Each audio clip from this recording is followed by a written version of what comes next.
సాయంత్రం 4 గంటలకు స్నాక్స్గా మనము ఉడకబెట్టిన శనగలు చేసుకుంటున్నాము. ఫస్ట్ శనగలు ఉడకబెట్టేసుకోవాలి మంచిగా మెత్తగా బాగా.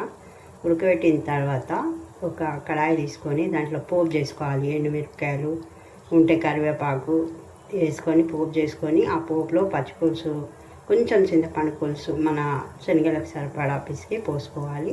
ఆ తర్వాత 4-5 పచ్చిమిరపకాయలు కూడా వేసుకోవాలి.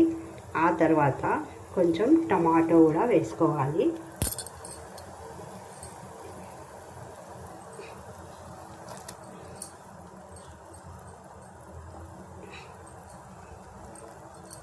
మన టేస్ట్కి సరిపడా కాస్త ఉప్పు కూడా వేసుకోవాలి. ఇది కొంచెం మసలినాక మనము ఉడకబెట్టుకున్న శనగలు వేసుకోవాలి. ఇవి మనం ఉడకబెట్టుకున్న శనగలు, అందులో కొంచెము శనగపప్పు కూడా వేసి ఉడకబెట్టేసుకున్నాము. ఇది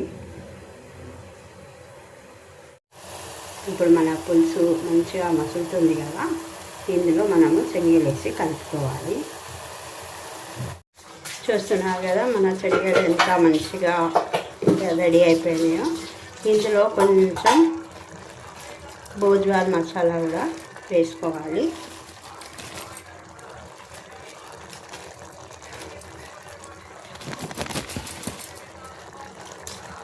పచ్చి ఉల్లిగడ్డ పైనుంచి వేసుకోవాలి.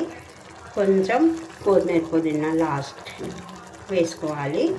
ఇది సాయంత్రం స్నాక్స్గా తింటే జ్యూసీగా శనగలు పుల్లగా కమ్మగా హాయిగా ఉంటాయి. మంచి హెల్త్ బెనిఫిట్స్ కూడా ఉంటాయి.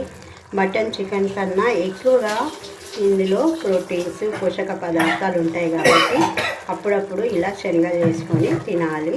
Thanks for watching. మా ఛానల్ని సబ్స్క్రైబ్ చేయండి, షేర్ చేయండి, లైక్ చేయండి, మంచి కామెంట్స్ పెట్టండి. మీరు కూడా ఒకసారి ట్రై చేయండి, ఎలా ఉన్నాయో చెప్పండి మంచి కామెంట్స్లో. ఓకేనా ఫ్రెండ్స్, బాయ్.